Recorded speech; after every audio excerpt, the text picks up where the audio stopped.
Hi, I'm Pete Olsen.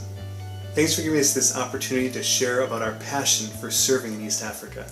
We're excited for all of our medical ministry and educational mission work that we'll be doing there. And although I can't be with you in person today, we're hoping that the work I'm doing now is going to help us be debt-free before we leave in the fall of 2016. As you know, we'll be going to Tenwek Hospital in Bomet, Kenya.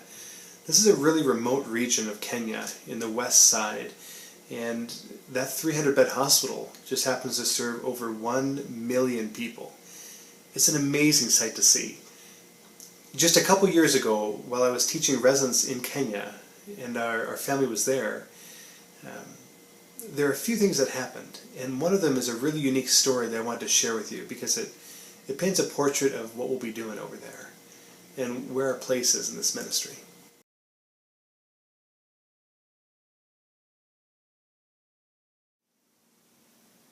I love obstetrics.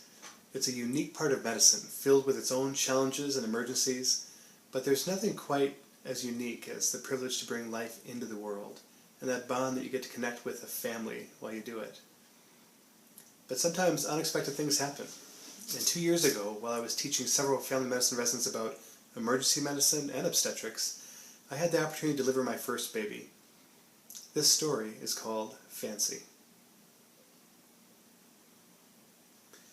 I've been wondering for months, maybe even years, what my first delivery would be like after we arrived in Africa. Would it be a vaginal delivery? A cesarean section? Would instruments be available? What about assistance? Would I even be in a hospital? You see, I'm used to the very best. Most vaginal deliveries I participate in are attended by 2 or more physicians, an attending, a resident, sometimes even an intern. And by the time the patient is ready to give birth, she and the baby have been monitored closely for hours. And so we have a pretty good idea of what to expect, and we have everything we need in case things don't happen the way they should. In fact, for those vaginal deliveries that take an unexpected turn, we can change over for a C-section in about 10 minutes or so. And by the time we arrive in the pristine operating room with the patient, an array of sterilized, neatly wrapped surgical tools is waiting for us, along with a team of trained surgical technicians who will later hand them to us when requested. Sometimes even before, they know the surgery so well. An anesthesia team is there to provide pain control and even to intubate and breathe for mom in case of a crash section. That's an emergency surgery to save mom or baby. The neonatal intensive care unit is there, and they have a whole resuscitation team ready and an incubator, as well as all the tubes, lines, and cords needed for the most serious of resuscitations. And those amazing OB nurses are there too. And I could go on, of course. But we're not there. We're in Africa. And it's different here. It didn't start the way I expected it would. I was paged to casualty, that's the name for their emergency department, to attend to an 18-year-old who was pregnant with her first child. And she hadn't reported any contractions or vaginal bleeding. I didn't even have time to ask her if she felt her baby moving. You see, there wasn't time for questions.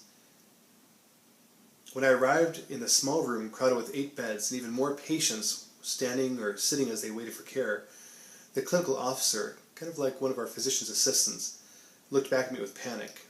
He pulled back the curtain to reveal a flurry of activity. The residents crowded in around me as I did my first examination. And there was a young woman lying on the bed, and a nurse was hurrying to start an IV while humming a hymn. I don't remember which one it was. Another nurse had just arrived with an oxygen mask, freshly washed and ready for reuse. The clinical officer rapidly explained that 2 girls had just dropped the patient off at the door, and they couldn't be found. He knew nothing about this woman. I felt the young woman's pedal pulse as he spoke. It was weak and thready. I glanced up at her face, and she looked slightly ashen. She was gasping for air. Her uterus was at or below her belly button, which means that the baby was either small or it was at about 20 weeks gestation or so, and later on a nurse actually confirmed that she was at 20 weeks, a little beyond that. So don't forget the ABCs, I told myself. Airway, breathing, circulation. She has a pulse, and she's breathing, albeit with difficulty, but she's losing her airway.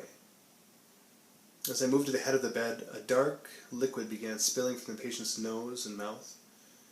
We suctioned, intubated, and started breathing for her. And then we placed a nasogastric tube and suctioned another 200 milliliters or so of this dark black substance. We still don't know what it was. By now the cardiac monitor was on and the patient's heart rate was in the 130s. Normal should be between 60 and 100. It's too fast.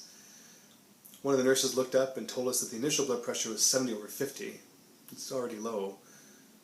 But now she couldn't get one at all. I felt the patient's neck for carotid pulse, but there wasn't one.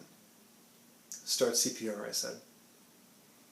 With the chest compressions, we heard intermittent cracks, ribs breaking from the pressure. At 2 minutes, we checked for a pulse and gave epinephrine to shunt blood back to the heart and encourage cardiac activity.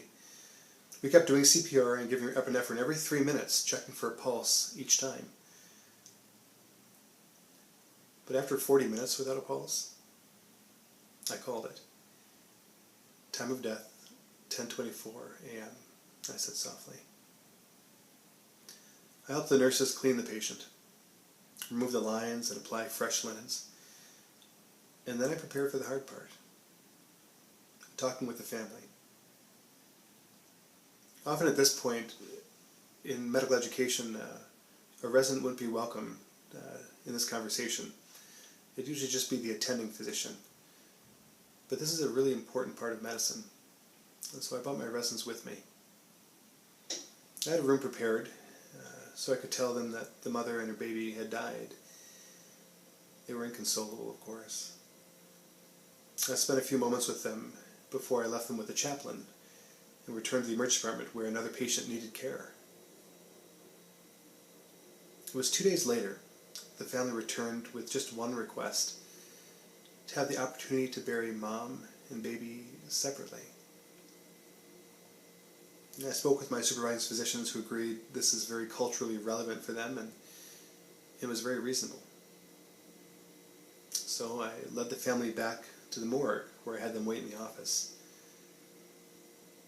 And here it was. It was time. It was time for my first delivery in Africa. A post-mortem cesarean section. She laid there. She was draped in this perfect white sheet on a rusty, cold steel table. Even though the mother was dead, I used a surgical technique similar to what I would use for any other C-section. As I cut, the smell of formalin filled my nostrils. But a moment later, I delivered a beautiful, tiny, lifeless little girl. I carefully closed the mother's tissue, even using a subcuticular stitch so the skin was closed perfectly. It wasn't necessary, it just felt right. I draped the mother again and then carefully attended to her little girl, who was only slightly larger than my hand. I washed her gently and placed her in a new swaddling blanket, her arms gently folded. One of the morgue attendants went to get the father and the rest of the family. And they arrived not knowing what to expect, but when Dad saw me holding his baby girl, his eyes started tearing. I asked if she had a name. Fancy. Fancy is her name. I said, Fancy is a beautiful little girl. And I'm sorry that her time with us was so short. But I believe that she's with Jesus now. Where there's no pain, there's no suffering. Where all of us will be together again. I began to pray, my 2 fingers on the side of Fancy's head. I just asked God to be present, just to be with all of us. Everyone, now in tears, slowly filed out of the room, except for Dad. Dad stayed a moment and took one last look at Fancy. He handed her to me. He said, Asante. It's a deep thank you. The rain refreshed us as we walked back from the morgue. And at the hospital we parted ways. It was early evening and I was done for the day, so I loosened my tie and draped my white coat over my arm and dismissed all of the residents. And I let the rain gently wash over me on the way home. I was greeted by a beautiful little girl who came dashing up the sidewalk yelling, "Daddy, Daddy, I have an umbrella for you." My eyes already soaked. I scooped Ella up into my arms and kissed her. And I walked to apartment number 7, where my eyes met Angela's. And she knew instantly. She just has a way of knowing that no one else can.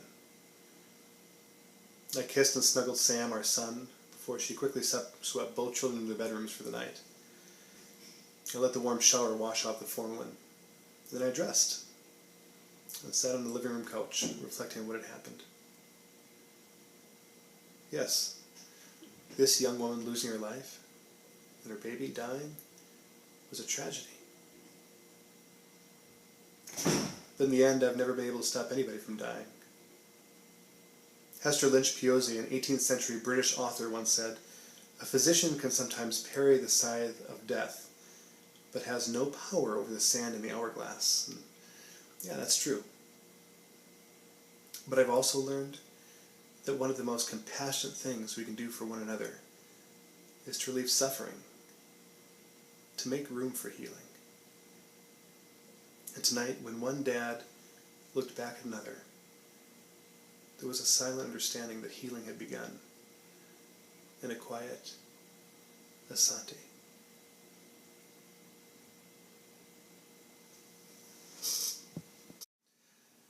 That story didn't end the way I wanted it to.